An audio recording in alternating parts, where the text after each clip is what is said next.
Olá, oitavo ano, e aí, tudo bem com vocês? Vamos à nossa aula de língua portuguesa. Sou o professor Wesley e hoje nós vamos trabalhar a revisão para a prova do quarto bimestre de língua portuguesa. Beleza? Então vamos lá. Nós temos o conteúdo colocação pronominal.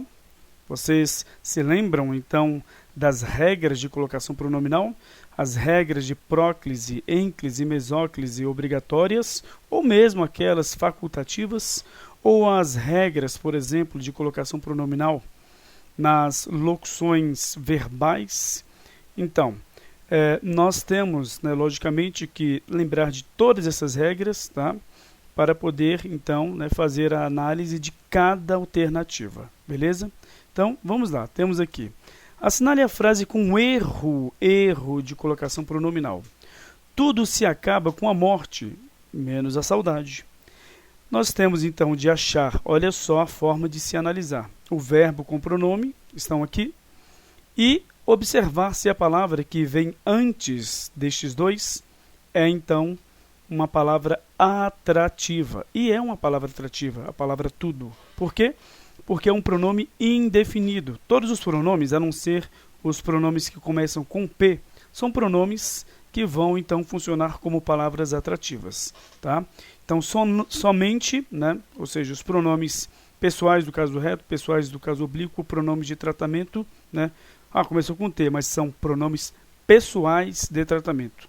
E os pronomes possessivos, todos eles, então, não vão ser palavras atrativas. O restante é, por exemplo, temos aqui o pronome indefinido tudo. Então, próclise obrigatória, está correto, está antes do verbo próclise. Com muito prazer, se soubesse, explicaria-lhe tudo. Até fica um pouco ruim de falar. Por quê? Porque quando o verbo está, então, no futuro do presente ou no futuro do pretérito, é obrigatória a mesóclise. Poderá haver próclise caso não haja palavra atrativa à frente dos dois, do verbo com pronome. Se estiver no início de uma oração, como aqui, mesóclise obrigatória. Se estiver com a palavra atrativa antes, próclise obrigatória. Ou seja, explicar-lhe-ia tudo. Seria o correto. Tá? Temos aqui, João tem-se interessado por suas novas atividades. Nós temos aqui uma locução verbal. Bom, você tem que analisar o verbo principal. Se o verbo principal for, por exemplo, o verbo no infinitivo, na forma nominal infinitivo ou gerúndio, se não houver palavra atrativa, como aqui, você pode tudo. Tá? Antes dos dois verbos, no meio dos dois verbos, depois dos dois verbos. Se o verbo principal estiver no particípio, como no caso aí, então nunca pode estar depois dos dois verbos. Tá? Ou seja, falando numa linguagem mais técnica, ênclise ao verbo principal. Só pode haver, caso não haja a palavra atrativa, ênclise ao verbo auxiliar, como aqui, está correto, ou próclise ao verbo auxiliar. Tá? Então, essa daqui está correta, nós queremos o erro. Até já passei, Expliquei, mas não falei. Gente, esta aqui é a incorreta. É a B, tá bom? Agora, ele estava preparando-se para o vestibular de Direito. Temos de novo uma colocação pronominal em uma locução verbal. Então, a regra é um pouquinho diferente. Quando o verbo estiver no principal gerúndio ou infinitivo, você pode tudo. Aqui está no gerúndio. Não tem palavra atrativa, porque ele é um pronome pessoal do caso reto. Os pronomes que se iniciam com a letra P não devem se figurar como, então, pronomes que são palavras atrativas. Ou seja, está correto, porque o verbo está no gerúndio. Tá? Beleza. Então, vamos para 2. Assinale a frase com o erro de colocação pronominal. Tudo me era, tudo é uma palavra atrativa, porque, conforme nós vimos aqui, é um pronome definido. Os dois estão aqui, o verbo com pronome. Então, palavra atrativa, próclise obrigatória, está correto. Nós queremos o erro. Tudo me era completamente indiferente. Ela não me deixou concluir a frase. Me, com o verbo aqui, olha só, você vai achar, então, a palavra anterior aos dois, ao verbo e o pronome. O pronome e o verbo, você não sabe qual é a sequência correta, você ainda não aplicou a regra para a colocação pronominal. O não é um advérbio de negação. é um caso de palavra, né, que vai ser atrativa. Então, nós temos aqui uma próclise. Está correto, porque tem a palavra atrativa, não. Este casamento não deve realizar-se. Olha, quando você tem uma locução verbal e uma palavra atrativa, e o pronome aqui, pessoal, do caso oblíquo, átono, então, com palavra atrativa, você pode... Próclise é o verbo auxiliar ou ênclise é o verbo principal. Está correto, certo? Logicamente, isto com os verbos terminados, os principais, não terminados, mas que estejam nas formas nominais infinitivo ou gerúndio. Se for, por exemplo, com o verbo principal no particípio, nunca, mesmo com palavra atrativa, pode haver ênclise ao verbo principal, ou seja, o pronome estar depois dos dois verbos. Então, está correto, porque temos aqui a palavra atrativa e está depois, só não pode no meio dos dois verbos aqui, ó. Seria aqui. Então, ninguém havia lembrado-me, olha o verbo principal de uma locução verbal no particípio. Nunca pode ênclise, que eu acabei de falar. Pronto, está incorreto. Questão 3. Julgue certo, né, C para certo e E para errado, certo? Então, vamos fazer essa análise aí de cada questão. Temos aqui 1. O presente é a bigorna onde se forja o futuro. Onde é uma palavra atrativa, um pronome de tratamento. E nós temos aqui, então, um C que está em próclise. Se é uma palavra atrativa e está em próclise, está correto? C. Nossa vocação molda-se às necessidades. Está aqui o verbo com pronome, né? Sempre fazendo isso. Não há palavra atrativa, não há verbo no futuro do presente ou no futuro do pretérito. Você pode colocar em ênclise ou próclise. Está certo. Está em ênclise. Se não fosse a chuva, acompanhar-te-ia. Tá? Tá correto. Acompanharia. O verbo no futuro do pretérito. Quando o verbo está no futuro do pretérito no início de uma oração, mesóclise obrigatório. Se. E agora? Esse se é uma conjunção. Então, não entra nos nossos estudos. Macacos me mordam. A frase está, né, com uma exclamação aqui no final. Então, mesmo que não haja a palavra atrativa, ela tem que estar em próclise, a colocação pronominal, né? Certo? Caro amigo, muito lhe agradeço o favor. Muito é um advérbio de intensidade. Lhe está em próclise. Ela é uma palavra atrativa. Está correto. Ninguém socorreu-nos naqueles momentos difíceis. Ninguém é a palavra que está à frente do pronome com o verbo. Então, nós temos um caso de próclise obrigatória, mas está em ênclise. Está incorreto. Está errado. E para errado. As informações que se obtiveram chocavam-se entre si. Nós temos dois casos aqui, olha só. Nós temos aqui um que é um pronome relativo. Então, é uma palavra atrativa e o se aqui está em próclise, está correto? Chocavam-se, o verbo está no passado, né, no pretérito imperfeito. Então, no início de uma oração, ênclise obrigatória, a não ser, né, que, por exemplo, haja um verbo aí no futuro do pretérito ou no futuro do presente. Não é o caso, então ênclise obrigatória. Está tudo correto, os dois casos. Quem te falou a respeito do caso? Nós temos aqui um T em próclise. Nós temos uma frase interrogativa, já um caso de próclise obrigatória, mas além disso ainda temos um pronome interrogativo. Então, correto. E bota correto isso. Não foi trabalhar porque machucara-se. Nós temos um verbo no pretérito mais que perfeito, o se como o pronome que acompanha o verbo, e nós temos aqui uma ênclise. E aí, será que pode? Não há um caso de verbo no futuro do presente ou no futuro do pretérito para ver mesóclise. Mas há uma conjunção coordenativa, uma conjunção subordinativa adverbial causal. Então, é um caso de próclise obrigatória. Está em ênclise. Errado. Poderia ser uma explicativa, aí não estaria errado, mas não é o caso. 10. Não só me trouxe o livro, mas também me deu o presente. Não, palavra atrativa, tá aqui o verbo com o pronome, ó. Na verdade, não é nem o não, é só, né, que funciona como advérbio, não somente.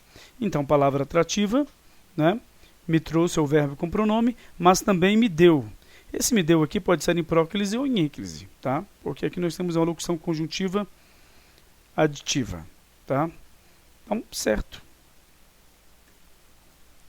Vamos então dar continuidade. Temos aqui a 4 e temos então a análise. Vamos lá. Pode-se dizer que a tarefa é puramente formal. Mudamos o conteúdo. Aqui agora temos as orações subordinadas, né? Nós estudamos todas as orações subordinadas, as adjetivas, as adverbiais e as substantivas.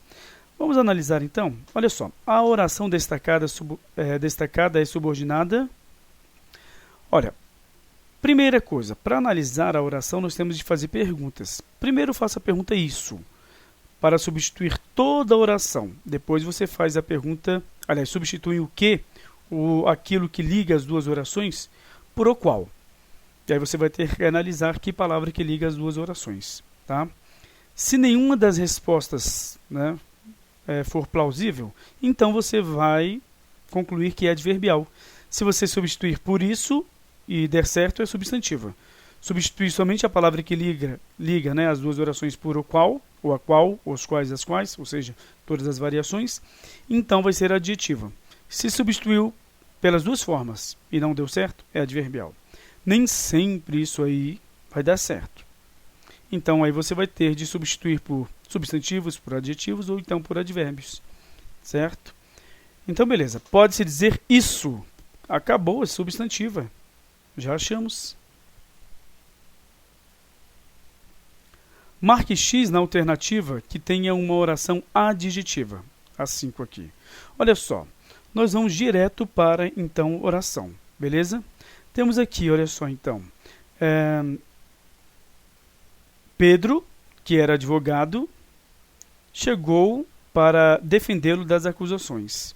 Então, temos Pedro, que era advogado. Pedro. Esse que retoma Pedro. Porque quem era advogado? Pedro. Então, o pronome relativo retoma uma palavra que foi dita anteriormente. É mais uma, no caso, estratégia que podemos fazer para, então, identificarmos as orações. Neste caso aqui, adjetiva. Vamos substituir por o qual? Pedro, o qual era advogado? Certinho. Chegou para defendê-lo das acusações. Pedro, isso, chegou para defendê-lo das acusações. Não dá certo com isso, porque não é substantiva. Então, está aqui. Temos a questão 6.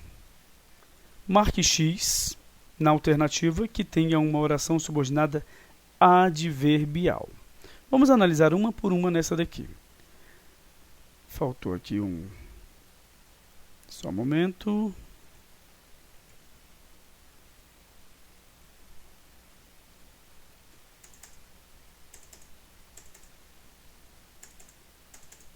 Tá. A irmã, que era cega, foi à festa com ele. Nós queremos adverbial. A irmã, isso, foi à festa com ele. Não deu certo. A irmã, vamos substituir só esse que é o que liga. Ó. A irmã, a qual era cega, foi à festa com ele. Opa, deu certo. Então é adjetiva. Beleza, mas nós queremos adverbial. Então não é esta. Essa cantora de que falo era uma mulher otimista e batalhadora. Então, essa cantora, olha só, é a primeira oração. Essa cantora era uma mulher otimista e batalhadora. Aí temos aqui, de que falo. É uma outra oração. Então, essa palavra aqui é que liga, né? A cantora, essa cantora, isso ou disso, era uma mulher otimista e batalhadora. Não dá certo, então não é substantiva. Substituindo por isso. Agora, vamos substituir só o que por o qual? Ou a qual? Mulher, então a qual? Essa cantora da qual falo, deu certo, beleza, então não é essa daqui porque nós queremos adverbial. Quando você substitui por o qual, os quais, as quais, nós temos uma adjetiva. Fui aprovada, embora não tenha estudado.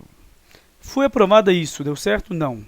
A embora aqui é que liga as duas orações. Como é que eu sei? Você então vem aqui, escolhe o verbo, né? Ache o verbo, né?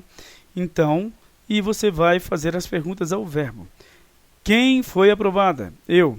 Eu fui o quê? Aprovada. Então, temos essa primeira oração, porque essa palavra aprovada aqui se liga ao verbo ir. Olha só, embora não tenha estudado muito, tem estudado a locução verbal. O quanto eu estudei? Muito. Então está ligado a no caso, esta locução verbal. Mas eu estudei? Não. Então eu não estudei muito, né? Na verdade que eu estudei muito. Então temos essas palavras aqui ligadas à oração que tem a locução verbal tem estudado. E essa daqui é outra oração. Opa, embora ficou, então, isolada a palavra. Não se liga aos verbos. É a conjunção que tem essa função. Tá? Porque ela liga as duas orações e não se liga ao verbo. Ela fica com a segunda oração, mas não se liga ao verbo da oração. Tá? Porque o que é oração? É tudo aquilo, todas as palavras que circundam verbos. Embora não faz isso. Tá? A palavra embora aqui. Então vamos lá. Temos aqui essa conjunção. Vamos substituir toda a oração por isso? Fui aprovada isso. Não é substantivo, não deu certo. Vamos substituir a palavra que liga as duas orações por o qual, o a qual, os quais, as quais. Fui aprovada, a qual não tenha estudado muito. Não dá certo. Adverbial pela... né, vamos fazer assim... você acabou analisando todas as formas, né, pela exclusão aí, então você observou que é um adverbial. Pronto, é o que nós queremos. Ó. Nós queremos adverbial. Meu esposo, que sempre me apoiou, merece todo o meu amor. Então nós temos aqui, quem é que merece todo o amor? Não, que sempre apoiou, desculpe, o esposo. Então, o qual é um adjetivo. É preciso que cada um assuma suas responsabilidades. É preciso, primeira oração, o que é preciso? Temos aqui uma subordinada substantiva. É preciso isso. Isso é preciso. No caso, falta o sujeito aqui. Então, vamos aqui à última questão de interpretação de texto. Aí temos, leia o texto e responda as perguntas. Vamos lá. Temos aqui. Era uma vez um homem que tinha uma galinha. Era uma galinha como as outras. Um dia, a galinha botou um ovo de ouro. O homem ficou contente, chamou a mulher. Olha o ovo que a galinha botou. A mulher ficou contente. Vamos ficar ricos. E a mulher começou a tratar bem da galinha. Todos os dias, a mulher dava mingau para a galinha. Dava pão de ló, dava até sorvete. E todos os dias, a galinha botava um ovo de ouro. Vai que o marido disse... Para que esse luxo com a galinha? Nunca vi galinha comer pão de ló, muito menos tomar sorvete. Mas esta é diferente. Ela bota ovos de ouro. O marido não quis conversa. Acaba com isso, mulher. Galinha come farelo. Aí a mulher disse, e se ela não botar mais ovos de ouro? Bota sim, o marido respondeu. A mulher, todos os dias, dava farelo à galinha. E a galinha botava um ovo de ouro. Vai que o marido disse, farelo está muito caro, mulher, um dinheirão. A galinha pode muito bem comer milho. E se ela não botar mais ovos de ouro? Bota sim, o marido respondeu. Aí a mulher começou a dar milho para a galinha. A galinha pode muito bem comer milho. E se... Na verdade eu pulei, né? Bota sim, respondeu, né? Aí a mulher começou a botar milho para a galinha, e todos os dias a galinha botava um ovo de ouro. Vai que o marido disse, para que esse luxo de dar milho para a galinha? Ela que procure o de comer no quintal. E se ela não botar mais ovos de ouro? Respondeu a mulher, ou perguntou a mulher. Bota sim, o marido falou. E a mulher soltou a galinha no quintal. Ela catava, sozinha a comida dela. Todos os dias a galinha botava um ovo de ouro. Um dia, a galinha encontrou o portão aberto, foi embora e não voltou mais. Dizem, eu não sei, que ela agora está numa boa casa onde tratam dela a pão de ló. Ruth Rocha. Então, vamos lá, questão 9. O texto recebe o título de O Homem e a Galinha. Por que a história recebe esse título? Olha, gente, é porque, logicamente, né, os personagens principais da história narrada, logicamente, são o homem e a galinha. Beleza? Poderia ser porque eles representam, respectivamente, o bem e o mal na história? Não. Né? Porque são os narradores da história? Muito menos, né? Porque ambos são personagens famosos de outras histórias? Aí pronto, que não tem nada a ver. Porque representam a oposição homem e animal? Olha, gente, lembrando-se, há dois tipos de interpretações como estas. há, por exemplo, aquela interpretação que não tem nada a ver. Oposição homem-animal, não tem nada a ver isso aqui. Ambos são personagens famosos de outras histórias, também não tem nada a ver. O que tem a ver outras histórias? Não. Porque são narradores da história, este começa a complicar. Por quê? Porque o homem, ele narra, né? Mas só que são narradores, a galinha não narra nada, né? Tá. Porque eles representam, respectivamente, o bem e o mal da história. Isso aqui foi feito para enganar vocês. Certo? A galinha é o bem? Não, a galinha é indiferente. Certo? Então não é o bem e o mal. O homem poderia até ser mal, mas não é o bem e o mal. Porque eles são personagens principais da história narrada. Agora sim, tanto o homem quanto a galinha. Beleza? Agora 10. Qual das afirmativas a seguir não é correta em relação ao homem da fábula? Bom, é um personagem preocupado com o corte de gastos? É. Este é outro tipo, gente. Cuidado, todas as alternativas estarão corretas, mas uma vai trabalhar a ideia central do texto. Mostra ingratidão em relação à galinha, o homem? Mostra. Demonstra não ouvir as opiniões dos outros? Sim, da mulher. Identifica-se como autoritário em relação à mulher? Sim. Em relação à mulher, sim. Revela sua maldade nos maus tratos em relação à galinha? Essa daqui que é a ideia central. Ele sempre maltratando a galinha. Certo? Ou seja, essa daqui é a ideia central, mas observe como é que essa daqui é muito complicada. É um personagem preocupado com corte de gastos. Gente, ele ficou rico. Certo? Então não é este o caso. É maldade mesmo. Então cuidado com a interpretação. Existe interpretação da ideia central do texto, ou existe a ideia, né, em que, por exemplo, haverá duas muito incorretas, uma que parece com a correta, outra que vai ser a correta, beleza? Ou talvez duas que parecem, né, corretas, mas não são, e a que vai ser correta. Então é muita calma ao julgar então esse tipo de interpretação de texto. Vai haver na prova, tá? Então, gente, tchau, tchau, até a próxima aula. Espero que vocês sejam bem-sucedidos na resolução da prova.